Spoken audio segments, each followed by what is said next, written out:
push the talk button. You're going to drop into the talk. Okay.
Good morning. I'd like to call this hearing to order. Sorry for being late. I'd like to thank our witnesses for being here today, and especially those small businesses who've traveled so far to get here and testify. I really appreciate that. So I'll start off with a statement here. Fair Labor Standards Act is a primary federal law governing the employee wages, hours worked, and overtime pay. When the Fair Labor Standards Act was enacted, it was in 1938, an exemption from the Act's overtime provision was provided for certain executive, administrative, and professional employees. This is commonly referred to as a white-collar exemption. In March of last year, President Obama directed the Department of Labor to streamline and simplify the regulation governing the white-collar exemption. The DOL issued those regulations on July 6th of this year. Judging by the reaction from small businesses owners across the country, this proposed regulation doesn't streamline or simplify. Instead, it increases the cost for small businesses and reduces flexibility for American workers. As we've seen too often, the DOL has done a poor job of analyzing the impact of the rule on small businesses as required by the Regulatory Flexibility Act. It's vastly underestimated the number of affected small businesses and what the real ramifications are for those companies and their employees. The administration's own chief counsel of administration stated that the analysis relies on numerous assumptions and lacks detailed industry information, even though it was available. In addition, the small business owners have pointed out several other problems. For example, the proposed rule would raise the salary level under which the employees qualify for overtime pay from $23,660 per year to $50,440 per year in 2016. That is a 102% increase that will have a heck of a lot of impact on small business owners' bottom line. Another problem that I have heard from my constituents back home in Nevada is that the rule adopts the one-size-fits-all standard. It simply does not recognize the geographic diversity of the American economy, and will particularly hurt the rural small businesses that are recovering from this great recession. Simply put, $50,446 per year salary threshold might be fine for an employer in San Francisco or Midtown Manhattan, but not so much in Ely, Nevada. The impact on the regulation and that of the countless other regulations we have examined here in the Small Business Committee shows that this administration is tone deaf when it comes to actually helping small businesses.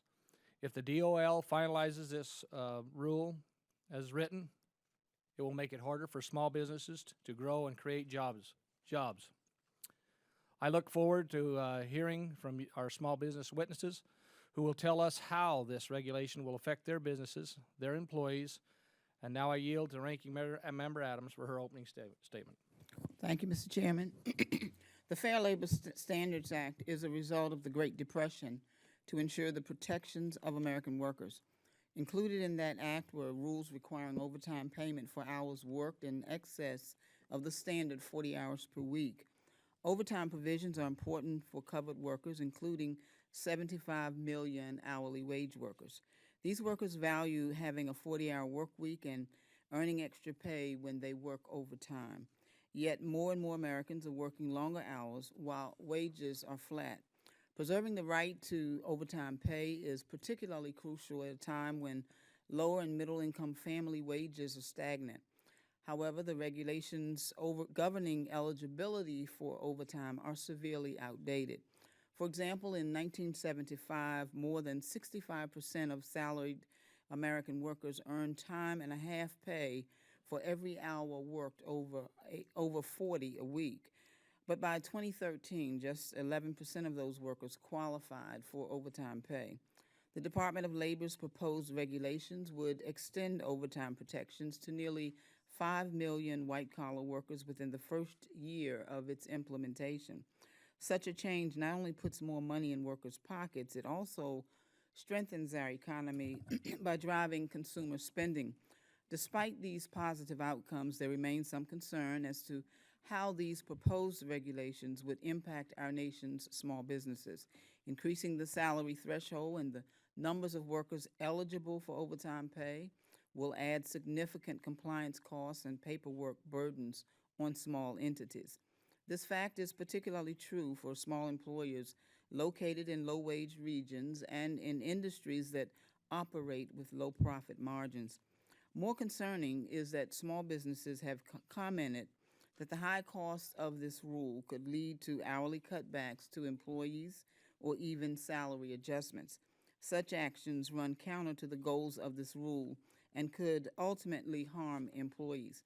And while these potential consequences are concerning, I'm confident that today's hearing will be helpful in determining how to properly implement this rule that is beneficial to all sides. I want to thank all the witnesses for being here today and look forward to your comments. Thank you, Mr. Chair. You're back. I'd like to start with if there's any committee members that have an opening statement, I'd like to make sure they submit it for the record. I'd like to also discuss the 5-minute rule. You'll each have 5 minutes to discuss your testimonies. Then the light will start out green. When it gets down to 1 minute, it'll turn yellow. When it hits red, I'd appreciate you wrapping up as soon as possible. I would like you to adhere to that limit. I'd like to start with introductions, if I would. First, our first witness is Kevin Settles, owner of a Bardonnais restaurant with locations throughout Idaho. He was named Idaho Restaurateur in the year 2011, and his business has earned nationwide recognition in Forbes and Wall Street Journal, and the television show Modern Marvels. He also serves as a commissioner on the Idaho Human Rights Commission, as a member of the National Restaurant Association's Board of Directors, for whom he is testifying here today, on behalf of here today. Thank you for being here, Mr. Settles. Appreciate you coming here. Next up is Mr. Brady, President and CEO of Brady Homes in Bloomington, Illinois, testifying on behalf of the National Association of Home Builders today. He serves as first vice chair of the board. Ed is the second-generation home builder, taking over his family business started by his father in 1962. Over that time, the company has built over 1,800 homes and has developed more than 2,000 single-family lots. He was also named the Builder of the Year in his local association in 1996 and in 2001. We appreciate your participation here today, and thank you for being here. Our next witness is Terry Shea, co-founder of Rhapsody, Inc., a unique gift shop which offers a variety of home and personal products. Rhapsody started with 2,700 square foot storefront in Hoover, Alabama, that is now expanded and moved into a 5,100 square foot space with the second floor opening soon. She brings over 30 years of experience to the retail and sales, contributing to the success of a notable companies like Nike and Procter & Gamble. She is testifying on behalf of the National Retail Federation. Ms. Shea, thank you for being here. Now I'd like to turn the time over to the ranking member, Adams, to recognize her member. Thank you, Mr. Chair. It's my pleasure to introduce Mr. Ross Eisenbray, Vice President of the Economic Policy Institute. Prior to joining EPI, he worked as the former commissioner of the U.S. Occupational Safety and Health Review Commission and as the policy director of the Occupational Safety and Health Administration. Welcome, Mr. Eisenbray. Okay. I'd like to start with Mr. Settles, if you wouldn't mind. Good morning, Chairman Hardy, Ranking Member Adams, and distinguished members of the subcommittee. I'd like to thank you for the opportunity today to testify on the impacts to small business of the Department of Labor's proposed regulations on overtime. As he said, my name's Kevin Settles. I own and operate the Bardonnais Restaurants and Distilleries, headquartered in Boise, Idaho. I'm honored to share the perspective not only of my company, but that of the National Restaurant Association as well. I'm proud to say that I serve on their board of directors. My testimony will focus on 4 areas. 1, the time period allowed to evaluate and comment on the proposals. 2, the minimum salary level. 3, the department's desire to automate and annualize increases to that minimum salary level. And 4th, the potential adjustments to the current duties test. On issue number 1, the time period allowed for comment was inadequate. It would have been helpful to have been allowed more time to review and comment on the proposed rules. The Department of Labor was asked by our association and many others, including the U.S. Small Business Administration, for an extension. In declining, they cited that the listening sessions held prior to the release of the proposed rules made this unnecessary. I, along with other board members and staff from the NRA, participated in one of the listening sessions. While we appreciated the conversation, it was a conversation focused on general ideas. There was too much vague issues in there for us to feel like we truly were allowed to participate and provide input. 2, the department's proposed minimum salary level is inappropriate for our industry. The proposed rate of $50,400 per year is a very large step from where we are today. But that's not our only problem with the proposal. We also have problems with the way the comparative salary survey was done. Traditionally, it was based on low-income areas in the U.S., and it has now moved to a national average. In addition to moving to a national average, they moved from the 20th percentile of that average to the 40th percentile. This represents an increase of nearly $10,000 higher than what they currently use in California, or $15,000 higher than in New York. If that's high for them, think about areas like mine in the U.S. It means that we will not be able to take advantage of the exempt salary status.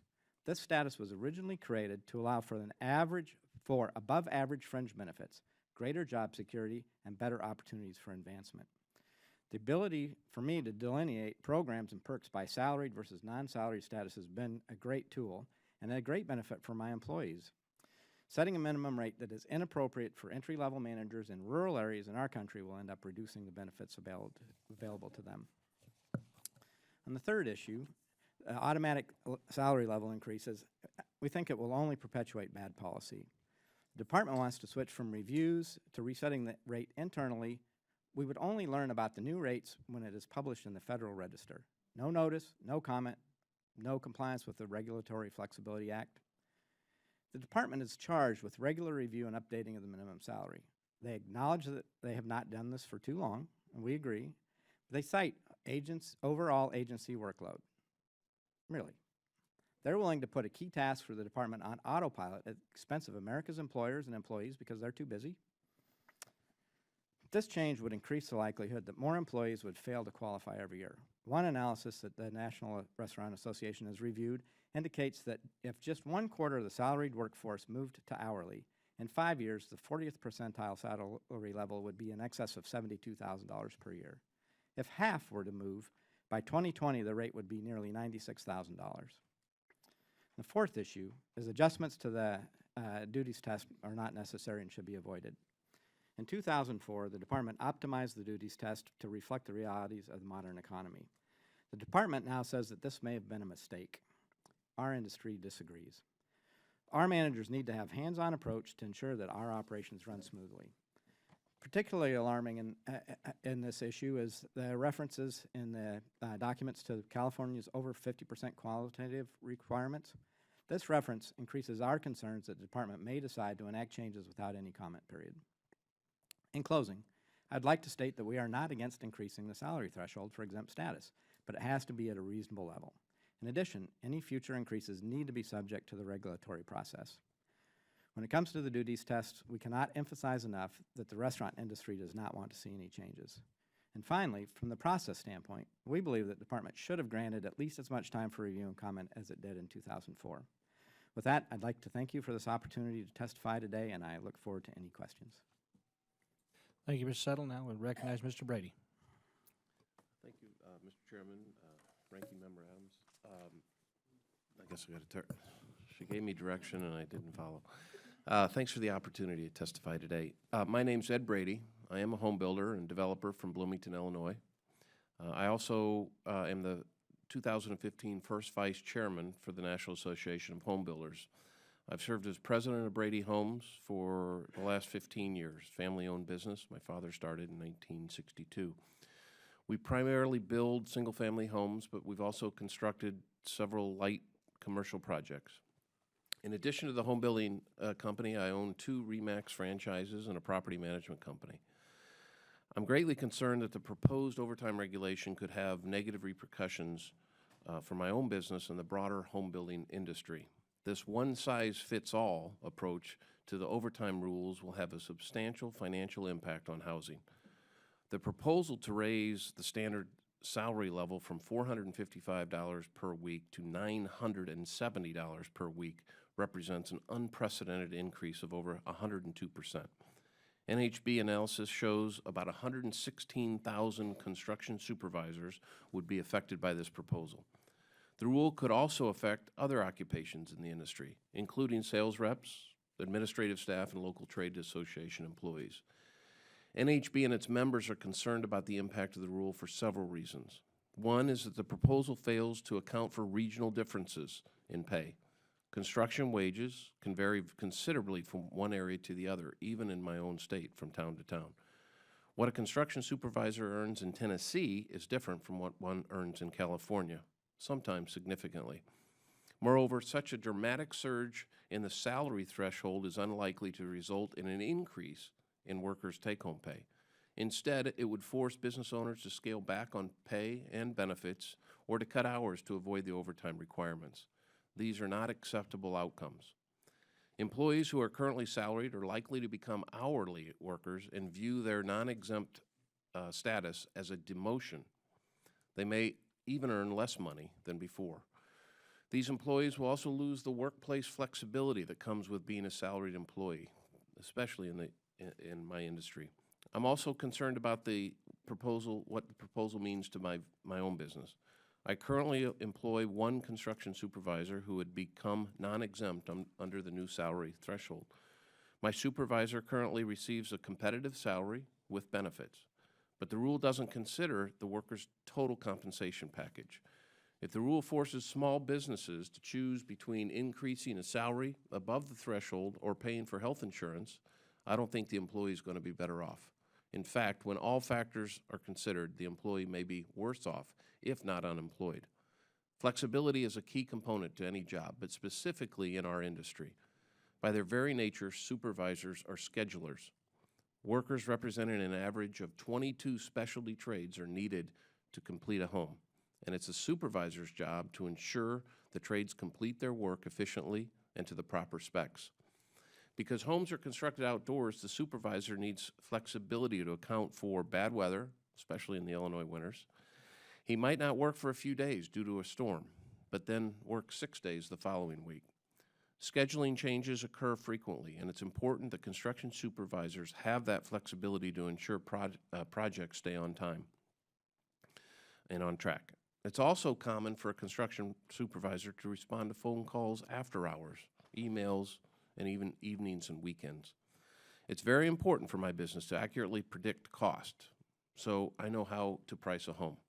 If the proposal becomes law, I will have to seriously consider replacing my supervisor, my employed supervisor, with an outside contractor, because it will allow me to accurately project my costs. Because of its overly broad approach, I think it's also likely that if the proposal is implemented, we will encounter additional problems that we've not anticipated.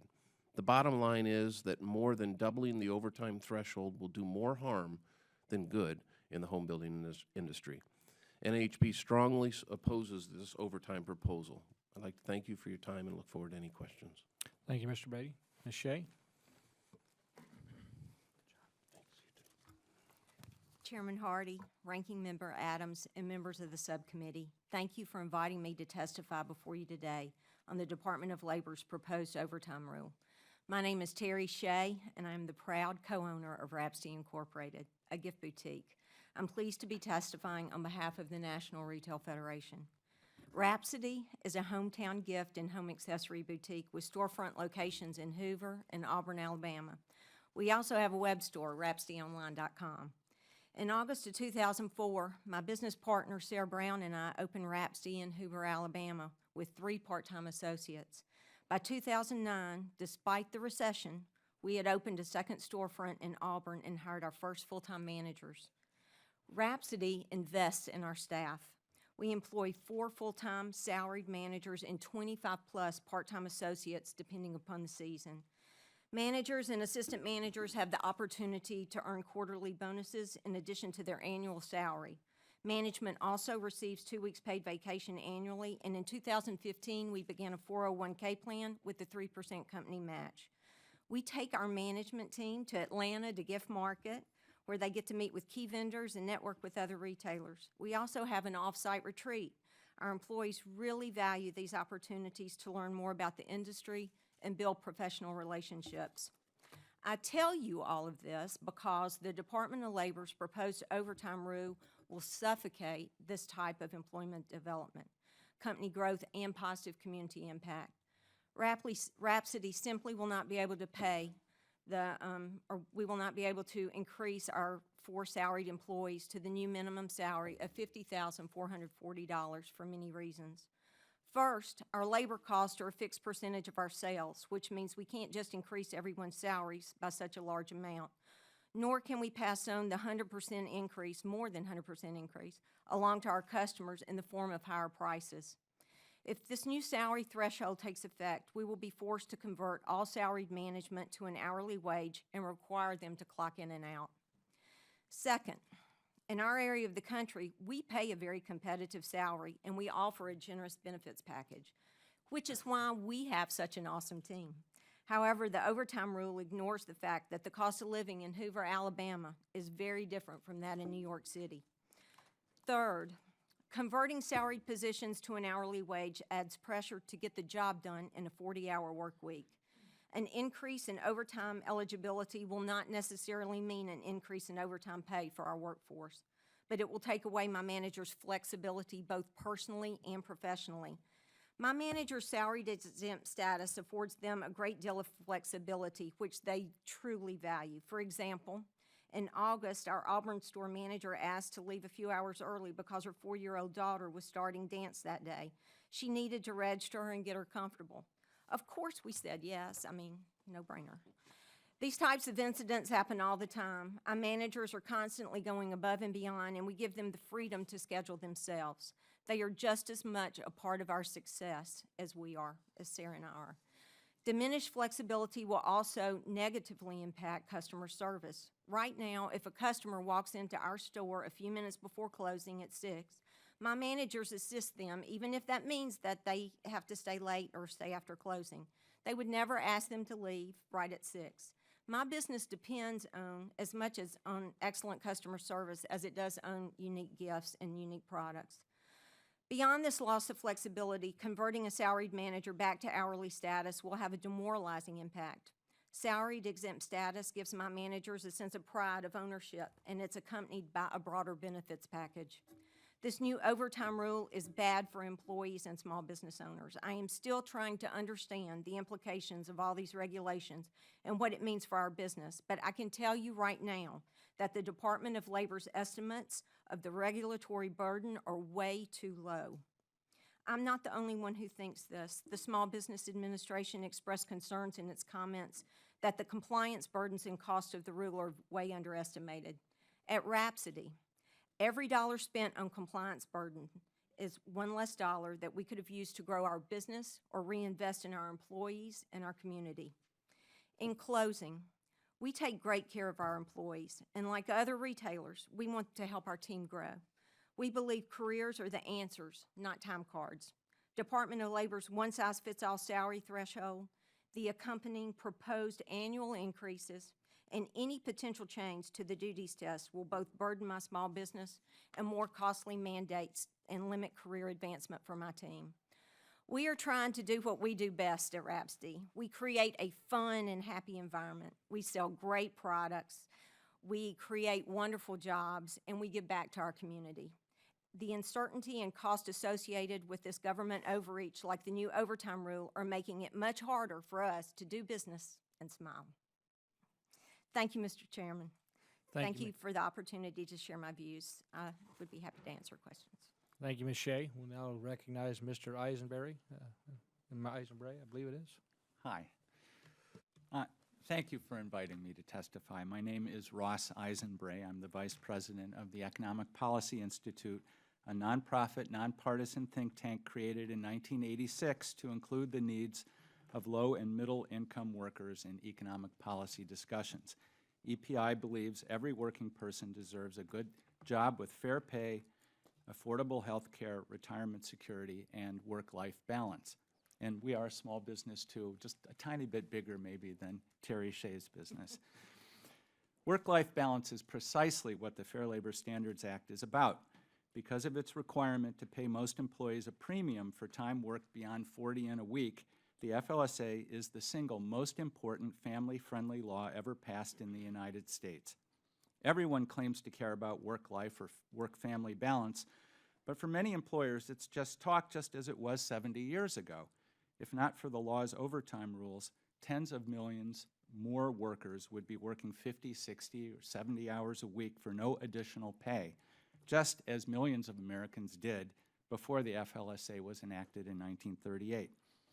An uninformed person might think the 40-hour work week is part of the natural order, but of course it isn't.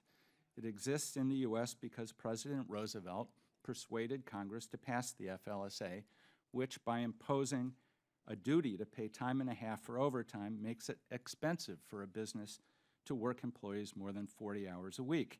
If the FLSA's regulations are not updated from time to time, as the law intends, the 40-hour work week could become a thing of the past. It's critical to remember there's no inherent difference between an hourly worker and a salaried worker. How they are paid is up to their boss. And salaried employees need time with their families and time for themselves just as much as hourly workers do. Congress recognized this in 1938 and made no distinction. Hourly workers and salaried workers alike were entitled to overtime pay, whether they were blue-collar or white-collar, whether they worked in a factory or an office. In fact, some of the most exploited workers at the time were women working 12-hour days, 6 days a week, in giant typing pools for $6 or $7 a week. It's equally critical to remember that the employees who work in small businesses are no different from those who work in medium-sized and large businesses. They, too, need time with their families and for themselves. There's no rule that says small businesses get to exploit their employees, work them excessive hours, or deny them time with their families. For all of these reasons, the Department of Labor should enact its proposed rule that would, in 2016, raise the threshold below which all workers are automatically eligible for overtime to $50,440. This would be the most important improvement in the labor standards of America's working families in many years. Now, the law is supposed to protect salaried workers, but in fact, large percentages of managers and other white-collar employees say that increasingly the law is failing to protect them.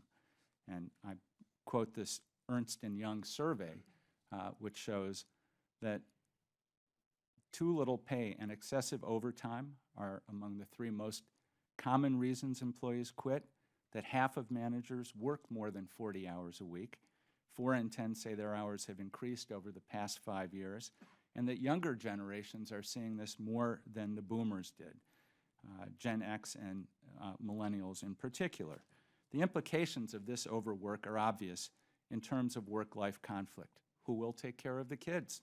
Who will go to their ball games, school plays, or counseling meetings? The conflict is especially intense because children increasingly have two parents working at least 35 hours per week. Ernst & Young finds that over half of full-time employees in the U.S. indicate that their spouse or partner works 35 hours or more a week, but for millennials and Gen Xers, the rates are even higher. It's not just work-family conflict, stress, or lack of sleep that's at stake, it's also the physical health of workers. Overwork actually kills. People who work 55 hours or more per week have a 33% greater risk of stroke and a 13% greater risk of coronary heart disease than those working standard hours. Now, you would think from the comments that you've heard that this rule is breaking some sort of new ground in setting a single standard for the whole nation. That has been the case since 1938. Every time the department has set the overtime salary threshold, it has set it a single level for the whole nation. That's not new. What's new is that the levels have fallen to the point that whereas, as Ms. Adams said, at one point 65% of salaried workers were protected, it's now less than 10% in this year. And from more than 12 million being guaranteed overtime, salaried workers guaranteed overtime in 1979, we're down to 3.5 million today. So what the department is doing is absolutely essential to restore what Congress intended as the law to protect workers from excessive work. Thank you very much. Thank you, Mr. Eisenbray. Now we'll start a line of questions. I'm going to start with myself. Each member will have an opportunity to take 5 minutes worth of questioning. So with that, I'd just like to make one quick comment. 685 individuals from one organization sent letters to this committee in opposition to this rule. There must be having a pretty good impact on their bottom line and on their employee status. I'd like to start with the business folks here. Can you tell me a little bit about what this regulation and others like it, this administration, have handed down? What kind of impact it has put on your business, both for time to keep up with these compliance rules, and which we all know time is money in business, and how much more you're going to spend now versus what you did 5 years ago and maybe even 10 years ago? Thanks. Start with you, Mr. Settle, if you wouldn't mind. Thank you, Mr. Chairman. For us, the biggest headache my staff, my managers have right now is managing the schedule for the hourly workers. And it has to do with healthcare. I kind of hate to take it that direction, but we pay for healthcare for about 65 out of our 200 employees. About half of our employees are half-time. So managing their hours to make sure that they're fully qualified, et cetera. And so when we look at this new regulation, it's just one more headache. Our salaried employees are asked to schedule for 45 hours a week. That's it. We're not here to kill them. We're not here to do anything else. But it gives them the flexibility to manipulate the schedules and work with the schedules and make sure that we're covered at all hours of the day. And, that's really their role. And so, it allows the single mom that I have that's an assistant manager to come and go and pick up her kid and take them to sporting events and go back and forth. And so that's one scheduling difficulty. We have actually created a new position in our company with 3 locations that is her whole job is to manage the schedule for each department. This is a brand new thing, and it's not to meet the employees' requirements or the needs of the business. It's to make sure we meet all the regulatory requirements of the ACA, and now we're looking at this requirement. So it's gone up tremendously. Mr. Brady or Ms. Shea? Well, I would say the burden, the regulatory burden on our industry has been huge over the last 8-10 years. Every new regulation and compliance to those types of regulations, including this, is a burden on the business. It raises cost. It delays construction, for instance, where I used to build homes in 90 days. Now, because of some of the regulatory permits that are required and the cumbersome compliance issues that we have to comply with have really extended the time to provide our product. We're a manufacturing company, just happens to be on site throughout the country, and so anywhere from wetlands expansion to overtime pay increases the cost to our business, which inevitably raises the cost of housing to the consumer. Specifically to the overtime pay, I concur that I have my supervisor works 40, 45, 50 hours a week at times, but in the Midwest, there could be 3 days of snow that they don't come to the job. My supervisor does not clock in. He doesn't come to the office every day. He leaves from his home to go to the job site, and I don't know what he's doing during the day. And so in this particular regulation, it's an overreach of, and frankly, I think will hurt the employee opportunity. Ms. Shea, I'd like to take it a little different direction, if you don't mind, with you. In the conversations, testimony, you talk about where Mr. Brady, he can pass it down to his consumer, and you stated that you can't pass it down. Could you give me the reason why you can't and what Sure. cause and effect that is? Sure. You're looking at 100% increase. For instance, you can't, I'll just use a candle. If we're retailing a candle for $20, okay? We can't take that same candle and then tell the consumer, our customer, oh, this candle is now worth $40. Or, what makes that candle worth that much more money? It's not the candle. It's not a bigger candle. It doesn't burn longer. It's nothing happens with the candle. We're saying, we have to pass that expense on to our consumer, and they just won't pay it. And the other thing is, I don't think that the larger retailers will it'll hit them as much. And those are the people that we actually compete with for our products. Thank you. My time has expired. I'd like to recognize Ranking Member Adams. Thank you, Mr. Chair, and thank you all for your testimony. The DOL's proposed amendments set the minimum standard threshold at the 40 percentile of weekly earnings for full-time salaried workers. And based on 2013 data, this would amount to a minimum salary of $921 per week, or $47,892 annually. Yet instead of using the 2013 data, they used projected numbers for 2016, which is $970 per week. But they did not use the same projections for the exemption for highly compensated employees. Mr. Eisenbray, can you explain the theory behind DOL using projected numbers for one increase but not the other? Actually, if that's true, I really can't explain it. I think it doesn't make any difference in terms of what we're going to see as the rule. They're saying they will set it at the 90% level, and they'll determine that next year when the rule becomes final. They'll announce what that is.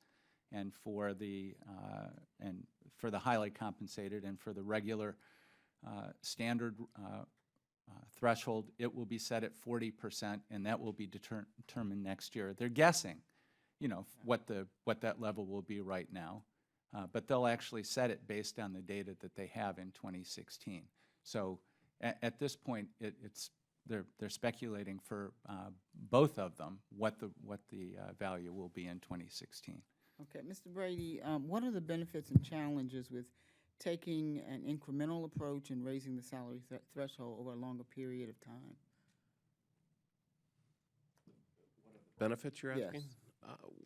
And challenges. Well, the challenge is, this particular, the unprecedented 102% increase is, is unprecedented, I should say. But we're not opposed to increases, but to increase it so significantly and take many employees from a salaried position to an hourly position in particular industries, one size does not fit all. In my industry, I cannot clock in my supervisor, as an example. I can't tell you how many hours he or she is working. So I think the jump from 24,000 to 50,000 is just is incredible and cumbersome. All right. What approach or which approach is more effective in achieving the goal of increasing overtime pay for workers, and what options are available to help ease the potential compliance burden of this threshold for small businesses?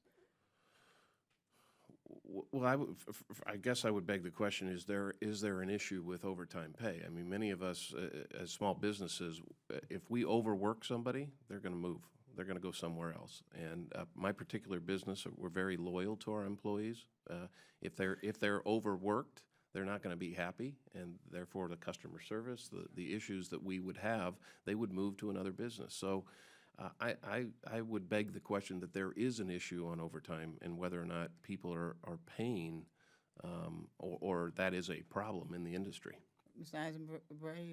Yes, I can say that I've read many of the comments that were submitted to the Department of Labor, and I've personally talked to people working in retail who worked 70 hours a week for no additional compensation. They were told when they were hired they'd be paid, that they'd work 44 hours a week, and they were given so little staff that they ended up doing the work that the staff would have done, the hourly staff would have done. I know several cases where people worked themselves to the point that they were broken down physically, and they were not actually small businesses. Those were larger employers, CVS and Dollar Store, but people are overworked in the United States. And the notion that I would like to correct the one very important thing here, which is there is no requirement in this rule that anybody be changed from salary to hourly when this threshold changes. That's a complete misunderstanding of the rule. In fact, the home builders did a survey and it's testified to today, where they asked, what will you do? What will you as a construction employer do? And only a third of them said that they would make any change at all. 2/3 said that they would make no change. And most of them said they would not change their employees from salaried, even though they have to pay them time and a half. Thank you, sir. I'm out of time. Yield back. Young lady yells back. I'd like to recognize Mr. Rice. Did you get those slides by any chance?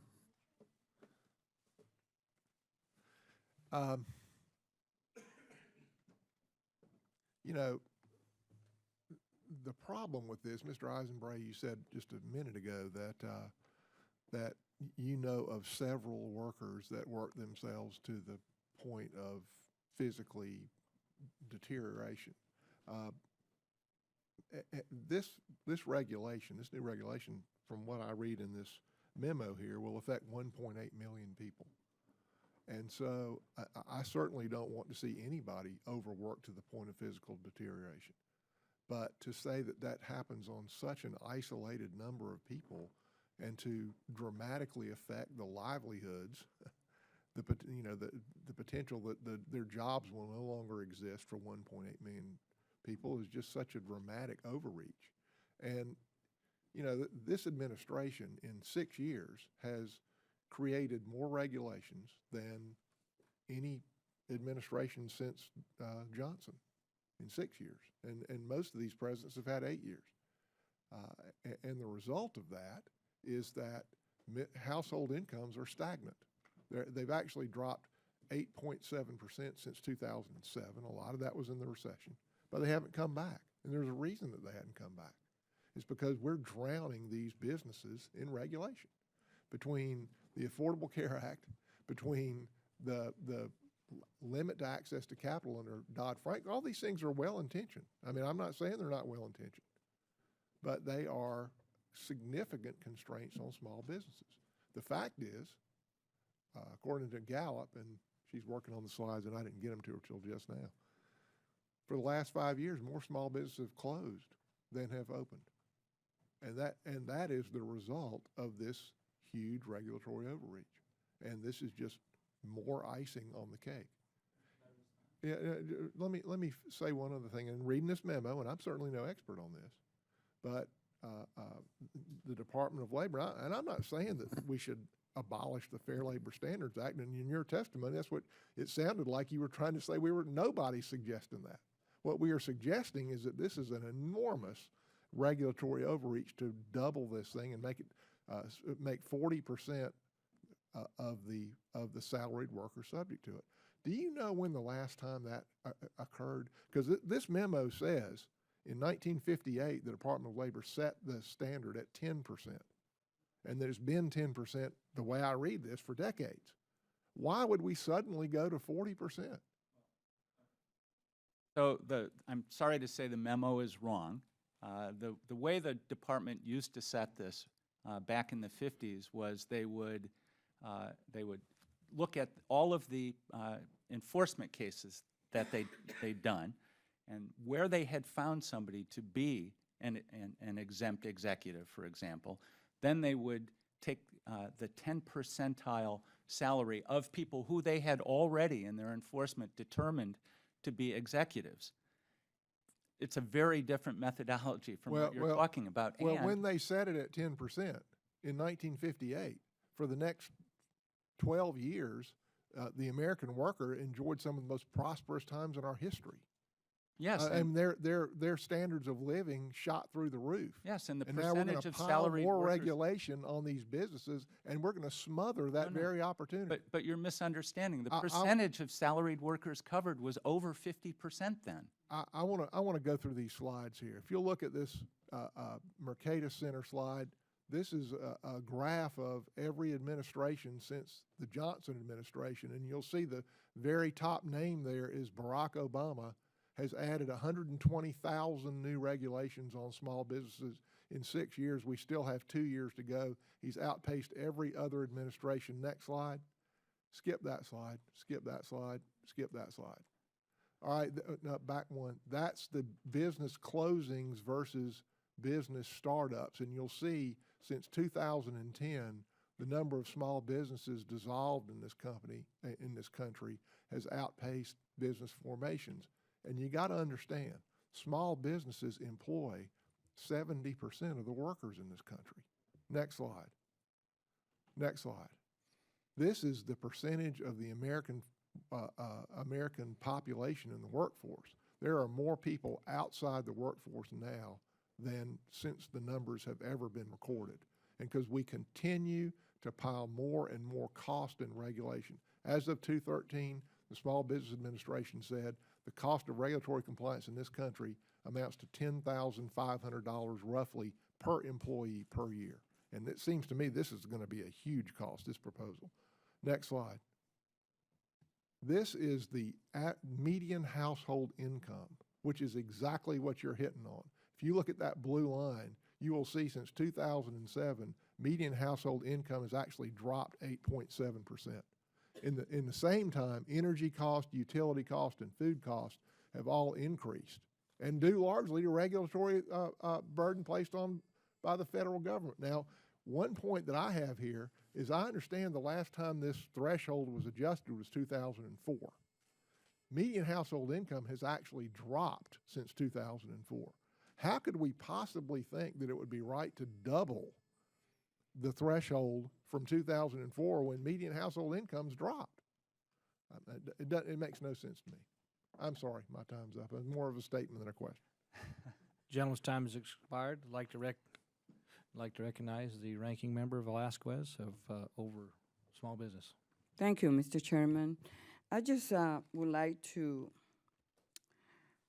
read and quote the Washington Post from 2012 regarding the cost of regulations issued by various presidents.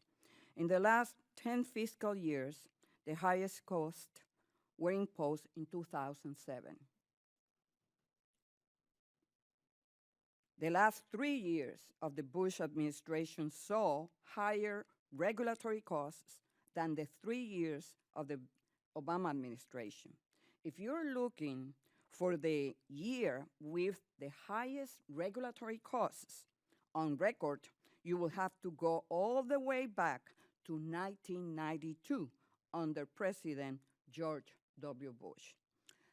So I want the record to reflect that, because it's always great to come here and make statements that doesn't reflect the reality. And so, look, we work in this committee to make sure that we create a climate that is conducive for small businesses to continue to do what you do best, and that is creating jobs. But there has to be a balance, and we are trying to strike that balance here. Mr.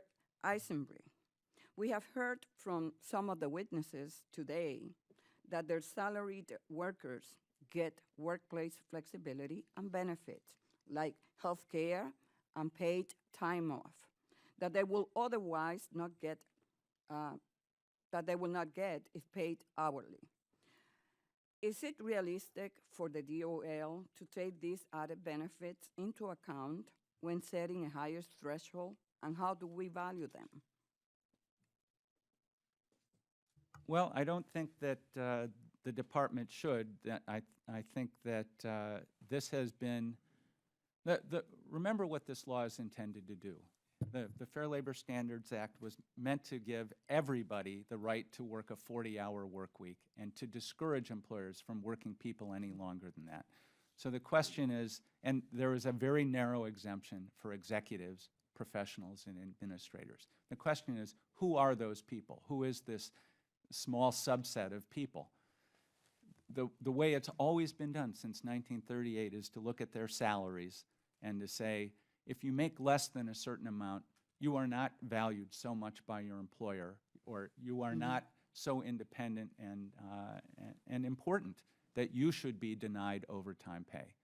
Now, when you look at what it costs in Bloomington or Auburn or Boise for a basic family budget, just a modest family budget, it's far greater than we're talking about with the $50,000 salary level. Okay. I mean, it's $72,000 a year in Bloomington, $62,000 in Auburn. To say that somebody making $50,000 is an executive who shouldn't get this overtime protection when they can't afford a basic budget, I think is just Okay. wrong. So currently, only about 11% of salary workers qualify for overtime. Automatically qualified. yes. Correct. The rules include an automatic inflationary adjustment. Why is this needed in the final rule? Well, you look at the history. What happened for 29 years was because of bureaucratic hostility or neglect, the department didn't adjust the rule. Okay. You know, that nothing happened, and the value, the protection fell to the point, as I said, from 12 million people being protected to 3.5 million. If it isn't set automatically, we'll go through the same thing again. Thank you. Mr. Settles, the duty test is an analysis of an employee's work duties, and it is used to determine exemption eligibility. However, the DOL's proposed regulations did not propose any specific changes. Rather, they asked for comments on how best to alter it. Mr. Settles, what is the best way to update the duties test to accurately reflect business reality? Thank you for the question, Ranking Member Velasquez. You know, I think that it's a robust conversation, some solid proposals that can be looked at. We like the current duties test. We feel in 2004 it was dealt with appropriately. And we would like to see that same sort of process gone through again if there is insistence. We really kind of feel like in this proposal, they didn't recommend a change, but they threatened to change. And it's either give us this higher amount, which is significantly higher than we are today, or we're going to do this. And we don't feel that's fair. This is supposed to be an open negotiation on the entire package, not just parts and pieces. Thank you. Thank you, Mr. Chairman. Are you back? Thank you, gentlemen. Ladies, time expired. I'd like to recognize Mr. Kelly. Thank you, Mr. Chairman. Thank you, witnesses, for being here. One size does not fit all. I come from Mississippi, very close to Alabama there, Ms. Shea, and we have a rural district. And I can tell you, if you make $72,000 a year in my district, you're not the poor people, you're the rich people. That's a fact of life. $72,000 a year in my district is an extreme amount of money. The other point I would like to make is one of the frontline managers in an entry-level position. I started at $20,500 a year with McRae's many, many years ago in retail. But now, our second lieutenants in our Army and our Marine Corps and our ensigns in our Navy are the frontline entry-level leaders, the brightest, most committed, most dedicated members of our entire nation. And they make, as a second lieutenant, in a managerial position, $34,862.40 a year in salary. They work a lot of overtime. I can tell you, they work 18 and 20-hour days because they're committed to this nation and they're committed to their business, the largest or one of the largest employers in this nation. And I know that it doesn't apply to them, but I'm saying that is entry level, the brightest of our bright, our managers who we are training to be the leaders in the future, which is what our small businesses do. Can you tell me, Ms. Shea, how this proposed rule will impact you on who you hire or what you have to do with your staff and your employees that you currently employ? Sure. Actually, I feel like that this regulation is really worse for the employee than it is for me because my expenses are fixed. I mean, I can only pay so much and still be profitable. That's just the bottom line, and I have to be competitive.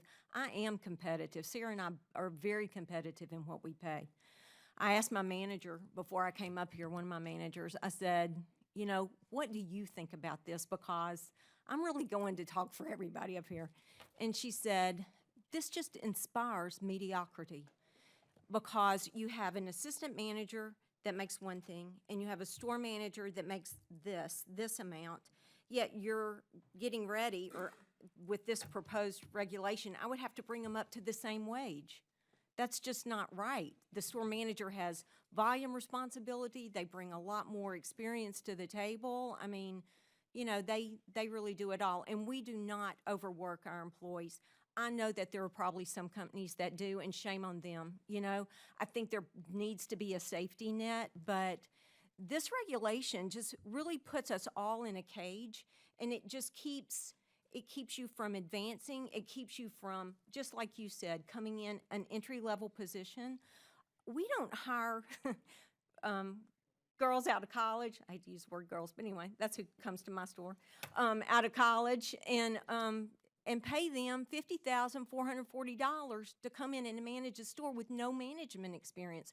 You have to start somewhere. There has to be an entry level, and I really feel like that this just totally does away with entry level positions and with middle management. Mr. Settles, either you or Mr. Brady on this, $50,000 is quite a bit of money in Mississippi to be anything below that or above that to be salary. That's a lot of money. And quite frankly, I'm also a lawyer. I don't often admit that freely, but I was a prosecutor before I came here, and there's an inordinate amount of people coming out of law school who would give anything in my area to make $50,000 a year as an attorney, as a professional with an advanced degree. Do you find that in your areas, because they're different than my region, that $50,000 is an excessive wage to bring in to say you're salaried if you make, or you're hourly if you make less than $50,000? You know, I find it very interesting that there's this constant struggle in America right now to figure out how to get wages up. And I can tell you from personal experience, the best way in the world to get wages up is to get unemployment down low. My managers make well above this. My full managers make well above this. It won't affect them at all. It is the people that are learning to be managers. It's the mid-level managers that will get it. And, you know, yeah, minimum wage, we don't pay that in our state. 3% unemployment does not get you, it gets you wage increases. That's what the best, most effective way I know. I thank you. I yield back the balance of my 6 seconds, Mr. Chairman. Thank you. I appreciate that. I'd like to recognize Mr. Takano. He's a guest of ours today here on this committee. Thank you. Thank you, Mr. Chairman. I appreciate the opportunity to join the subcommittee this morning as you discuss the Department of Labor's proposed update to our nation's overtime rules. While I do not serve on this subcommittee, I have been following the development of this rule closely, and I appreciate both the chairman and the ranking members for allowing me to join in today's discussion. There are many trade-offs that business owners face on a constant basis, but at the end of the day, I believe the department's rule is about a fair day's pay, not play, for a hard day's work. The intent of the white-collar exemption was to exempt those with sufficient power in the labor market who are able to advocate for better wages and hours for themselves. That is clearly not the case today. In 1975, 62% of salaried workers were eligible for overtime. Now, only 8% of workers are eligible. And it's because we've allowed we have not been enforcing this rule, the intent of this rule under the Fair Labor Standards Act, and we've allowed it to lapse. And all of a sudden, we're realizing, my goodness, only 8% of our workforce is now eligible for overtime pay. Americans, salaried workforce. Americans are working longer hours and are more productive, yet their wages are flat. Updating the overtime exemption will help millions of workers make ends meet and give an added boost to our economy. And I just don't agree with the idea that stagnant wages are only about regulation. That we've seen stagnant wages in our country.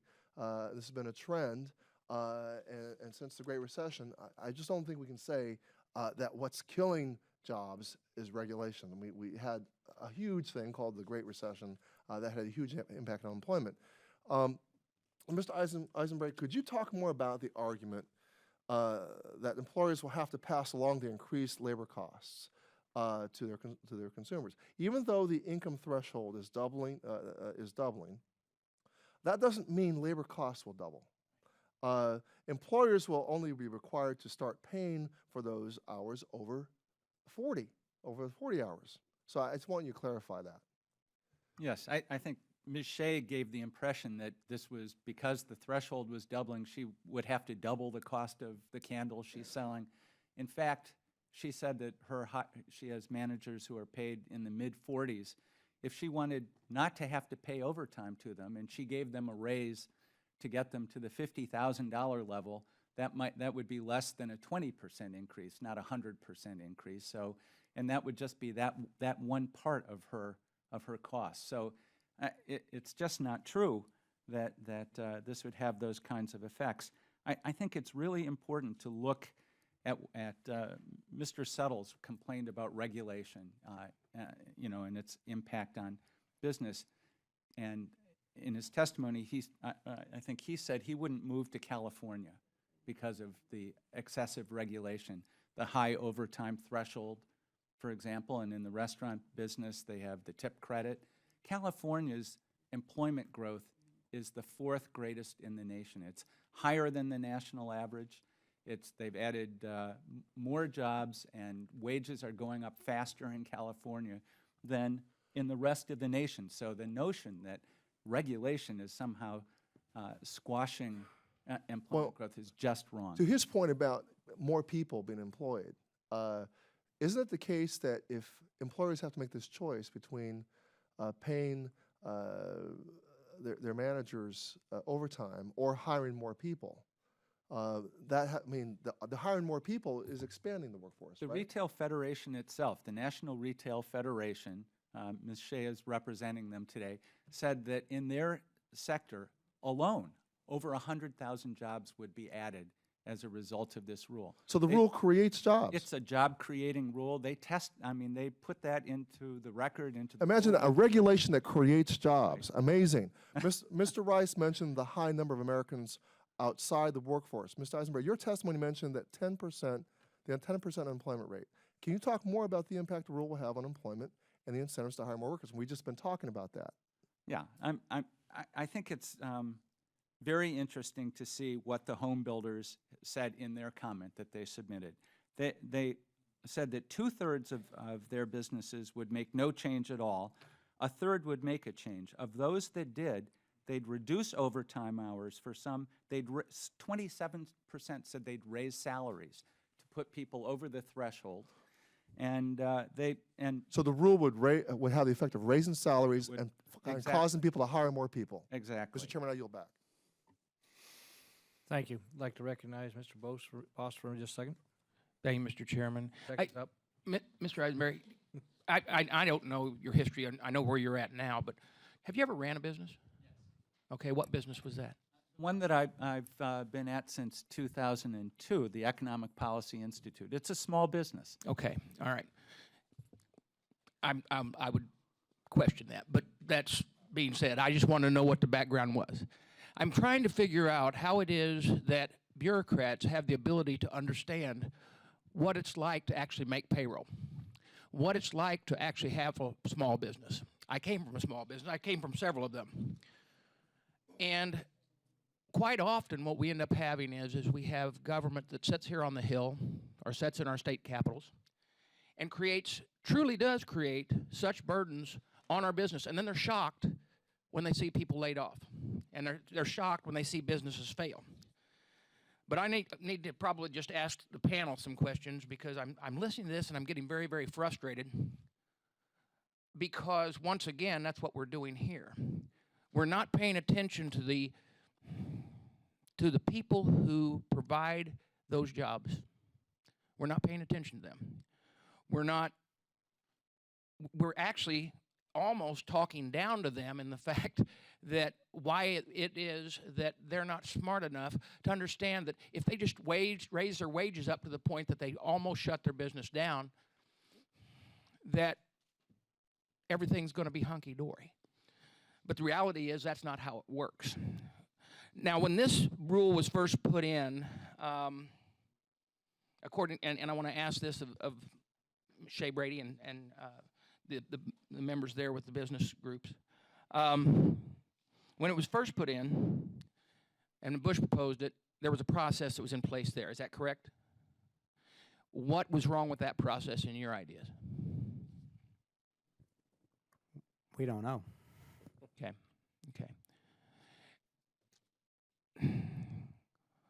So, Mr. Eisenberry, what was wrong with it in your idea? Not sure which process you're talking about. When- I mean, when- what was wrong with the 2004 rule? Yes. Well, it set the salary threshold far below the level that it had been set, for example, in the Nixon and Ford administrations. It covered very few people. It said essentially that an executive was somebody whose salary was no better than the poverty level, which is crazy. I mean, it was a crazy rule, and I was opposed to it at the time, and I'm very happy to see the Obama administration saying, no, an executive salary is a salary that is, it's not even the average salary in the United States, the $50,000 level that they're proposing, but it's at least something that could support a family. Mr. Brady? Two things I want to correct. I think Chairman Hardy suggested that we could pass cost on. That's not always the case. I know you can't raise it to $30 on the candle, and I can't raise the price of housing to the regulatory compliance issue that we've done. So I just wanted to correct that. The other fallacy is, in our industry, there's a labor shortage. We can't just go out and find new people. So many people have left our industry to replace them and not pay overtime, or not, just stop at 40 and hire somebody else. And in my case, project managers are project managers. You can't have 3 or 4 project managers, so they have to stay on the job. To me, this is anti-worker. This is an issue to where my employee who counts on his weekly paycheck guarantees that he's going to be able to pay his bills based on that. If I move him to an hourly and we go to a cold, hard winter, Congressman, in Illinois, and he doesn't work for a week, he's not going to pay his utility bills. And so you've got to, from my perspective, you've got to look at this as not only a small business. We have to survive. We have to know our costs. We have to be able to make a profit in order to provide 70% of the employees in this country. And with this rule, we wouldn't be able to know our costs. We could not hire as many people as it might take to do the job. Yeah, and I don't think any one of you there doesn't want to pay the best wage you possibly paid. But you've got to do it based on what your business will provide for. And I think that's something that is just being missed here completely. And Mr. Chairman, I yield back. Thank you, Mr. Boss. I'd like to take, if it's with the indulgence, go another round of questioning, if you don't mind, and I'll begin myself. Apologize if there's a misunderstanding there, Mr. Brady. You may have the opportunity to do that, where she was very clear that she couldn't pass it on. I've got 40 years in the construction industry myself, and I appreciate the fact that Mr. Eisenberry keeps bringing up that industry, because the reason our salaries are going up is because of the lack of trade craftsmanship and the ability that we have to find those type of workers. They're just not there. They're not available. People are not looking at that industry like they used to. I made a living out of this, but I can't find employees. So with that, when you have less employees, it drives that portion of it up. Or when you have so to say that this salary benefit of raising those salaried employees up, I don't believe has any impact on whether we change how we are. We have to keep those employees. But Mr. Brady, I'd like to go to you. With that experience, understanding that supervisor that you've hired, have you ever had a supervisor that wouldn't rather have that salary over that hourly employee? No, I mean, it's a bonus to them. I mean, they look at it as salaried employees get benefits that sometimes hourly employees don't. So it's a promotion when I move from an hourly employee to a salaried employee to run a job. So I can't tell you that I've ever had a superintendent that says I'd rather go hourly. Ms. Shea? No, the salaried employees definitely, they want to be salaried. They enjoy the flexibility, whether, they know that they can count on that same paycheck. If they have to leave and go to a school play, we let them go. I mean, we're very flexible. They love the flexibility. We monitor how much our employees work, our salaried associates work, because we don't want them to work too many hours. Anything over 46 hours, we comp them with a day off. I mean, and they can use it whenever they want to. If they want to use it the next week, great. But if not, if they want to save it and use it another time and tack it onto a vacation, we let them do that. I've looked at my books before I came, and last year, my store managers worked 40 hours a week. That's what they averaged. There were some weeks when they worked more, but we compensated them for time off. And there were some weeks when they worked less, because that's just the nature of my job, just like yours. You know, fourth quarter is when we make our money. So that's when we go in the black. So, you know, that's when the business is there, that's when the customer's there, and that's when management's there. I'd like to give you a quick minute there, Mr. Settles, if you wouldn't mind. Can I start by replying to Mr. Eisenberry's comment about California? I have friends that do business in that state, and they're not happy. And what would the state be if I actually wanted to take my business there? So you have to count the number of businesses that are choosing not to open there because of the regulation. Secondly, I think that a lot of the unknowns, this process came at us fairly quickly. As I said, we had a conversation. When we read the rules, we're like, did they pay attention? And we haven't had the time to do the analysis. I don't think most people realize. Yes, we have the option to keep them at the labor point they are today, and then plus up for every hour that they work. Figure out an overtime rate. Well, to go find the calculator and understand the process and to apply it to your staff, and from my standpoint, just figuring out how you get them to be able to clock in and clock out and make sure that they keep track of things. That's not what a salaried position in my business does.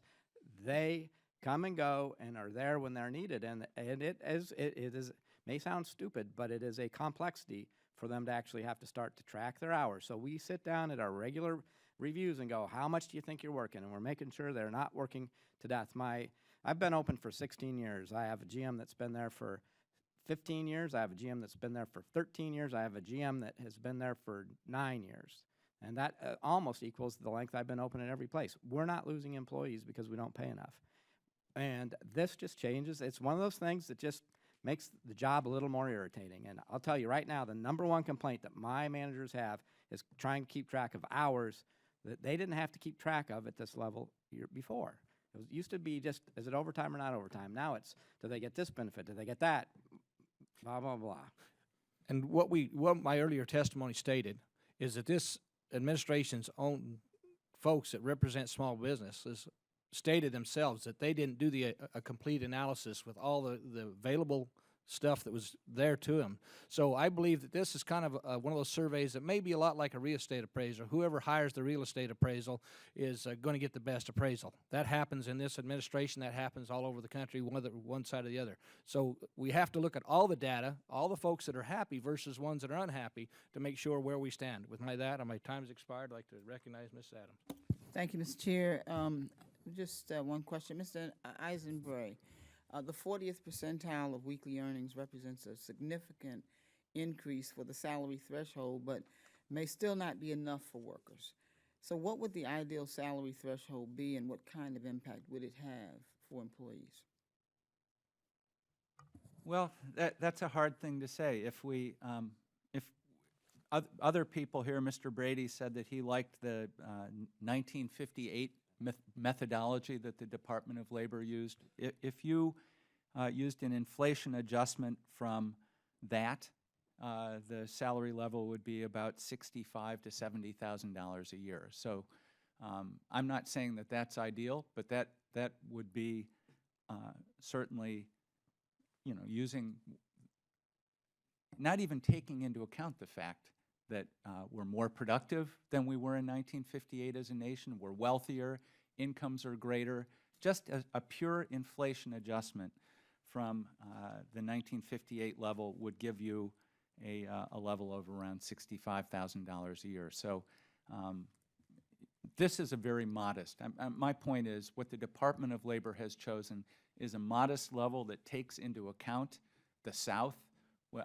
It takes into account rural areas. It set the level at a level where you could say, at least with a straight face, that a true executive, a bona fide executive, is making at least this much.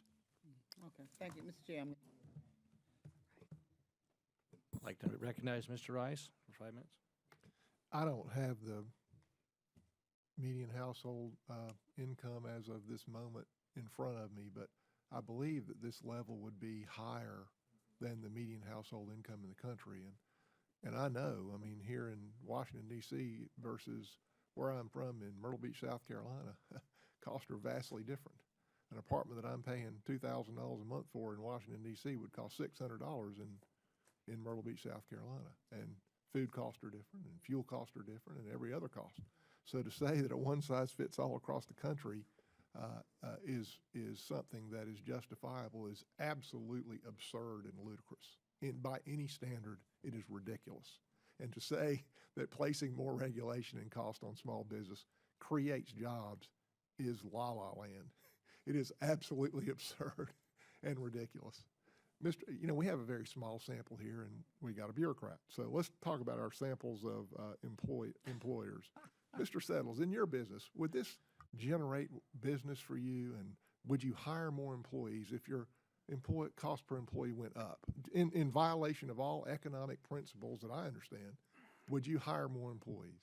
Well, if we were to do that in our industry, it would be more part-time employees and people under 30 hours to keep our costs down. And that's really not where we want to be. We have a very complex business that takes a trained professional to work. I think people discount how difficult it is to work in the restaurant industry. And are there any other recent major federal laws that you're aware of that might encourage you to hire part-time versus full-time employees? Absolutely. What would that be? Well, it would be the Health Care Act. Yeah, so it seems that the Obama administration is just on a direct course to let's force everybody in the country to part-time jobs. Mr. Brady, and maybe that has something to do with the fact that, wages have dropped 8.7% since 2007 and aren't recovering. Maybe that has something to do with that. Mr. Brady, let me ask you, in your business, would the imposition of this regulation or any other federal regulation that cost you an additional $500 per employee plus have an increased salary cost, would that somehow magically cause you to hire more employees, or do you see that generating more income for your business? No, I think just the opposite. We probably would more contract employees versus, so our employees would probably lose their job and we'd go to a contract basis versus having to pay them on an hourly basis. And not only my employees, but well, now there's another hot button thing that we're looking at. I mean, the Obama administration is looking to heavily regulate. Oh, Be careful there too. I understand. But not only my business, but I subcontract most of my labor, almost all of my labor, and those employees that are on an hourly basis or a salaried foreman basis of a carpenter crew would be hurt by this regulation because, again, they're a salaried employee. When there's work, they may work 60 hours that one week and they may be off next week, and they cannot afford that inconsistency and that flexibility or that inconsistent income. So I think the subcontractor base of our business, the actual worker, the skilled labor, this regulation hurts. Mrs. Shea, do you anticipate under this regulation or any other regulation that increases your cost per employee, do you think that would make you hire more employees or increase your income? No. No, I don't think it would either. Definitely not increase the income. Yeah, that doesn't sound economically sound. Would you please back up a slide or two here? Yeah, that one right there is one I want. I want you to look at that for a minute. You see this is since, 1980, and you can see each recession in gray there, and you can see the result of every recession is a dramatic drop in employment, participation in the workforce. You can see, of course, the last recession was by far the deepest and most dramatic drop. But notice right after the recessions what happens. In every case, there's a huge snapback in employment, but you don't see that in this recession. I wonder why that is. Could it perhaps be all this additional regulation placed on these employers by the federal government? Could it perhaps be the Dodd-Frank law, which limits access to capital and is stifling small business across our country? Could it perhaps be the Affordable Care Act, which raises the cost per employee? And I think that this law is going to be one more nail in the coffin. Could you back up another slide for me, please? Keep going. That slide right there. I think that's the most telling slide in this, and the most scary thing, most scary fact that is occurring in this United States economy, and that is that more businesses are dissolving in our American economy than are being formed. for 5 years in a row. And I don't think it's happened for 1 year since the Great Depression. This is a horrifying statistic, and it bodes very poorly for our children and our grandchildren. And if we don't get the federal government off the backs of small business, expect this not to turn around but to accelerate. My time has expired. Gentleman's time has expired. I would like to thank all the witnesses for, especially those small businesses that have traveled so far again, for being here today. This one-size-fits-all regulation that will hurt small businesses and their workers, particularly those in the rural areas. I'll be sending a letter to the Department of Labor about the concerns we have heard here today and urge them to reconsider moving forward on this rule as drafted. I'm asking for the members for unanimous consent that I have 5 legislative days to submit the statements and supporting materials for the record. Without objection, so ordered. This hearing is now over. Thank you. Thank you for being here.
you.